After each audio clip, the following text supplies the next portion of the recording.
Democratic West Virginia Senator Joe Manchin went after independent Vermont Senator Bernie Sanders on Twitter after Sanders wrote an opinion and editorial page in a West Virginia newspaper Friday. According to the Charleston Gazette-Mail, Sanders' op-ed called for "every Democrat" to demand Manchin support President Biden's $3.5 trillion Build Back Better plan. Sanders wrote about the Build Back Better plan. "We now have a historic opportunity to support the working families of West Virginia, Vermont, and the entire country and create policy which works for all, not just the few," Manchin said in a statement on Twitter. "This isn't the first time an out-of-stater has tried to tell West Virginians what is best for them despite having no relationship to our state." Manchin has been opposed to Biden's Build Back Better plan and its $3.5 trillion price tag, calling it the definition of fiscal insanity in September. However, Biden has claimed that the plan will cost taxpayers $0. Senator Sanders' answer is to throw more money on an already overheated economy, while 52 other senators have grave concerns about this approach. Manchin made clear his position on the Build Back Better plan in his statement on Twitter.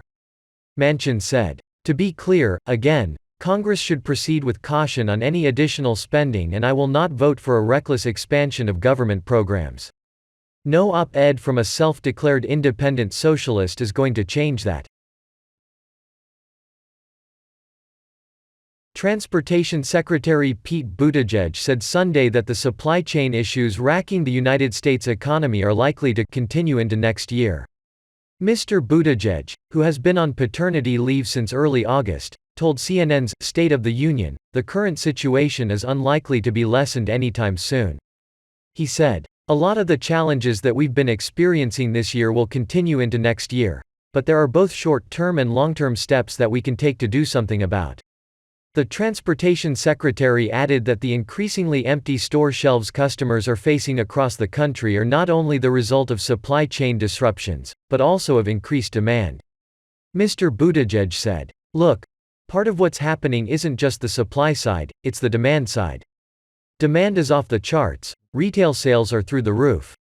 Demand is up because income is up, because the president has successfully guided this economy out of the terrifying recession."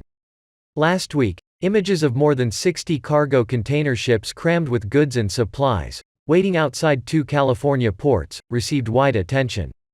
The ships are expected to be stuck for months at the ports before they can be unloaded. Mr. Buttigieg told CNN the situation only strengthens the need for Congress to pass the $1.2 trillion infrastructure package. He said, "There is $17 billion in the president's infrastructure plan for ports, alone, and we need to deal with the long-term issues that have made us vulnerable to these kinds of bottlenecks when there are demand fluctuations and disruptions." At the moment, the infrastructure bill is being held hostage by far-left House Democrats who demand its passage only after the Senate approves Joe Biden's $3.5 trillion social spending bill.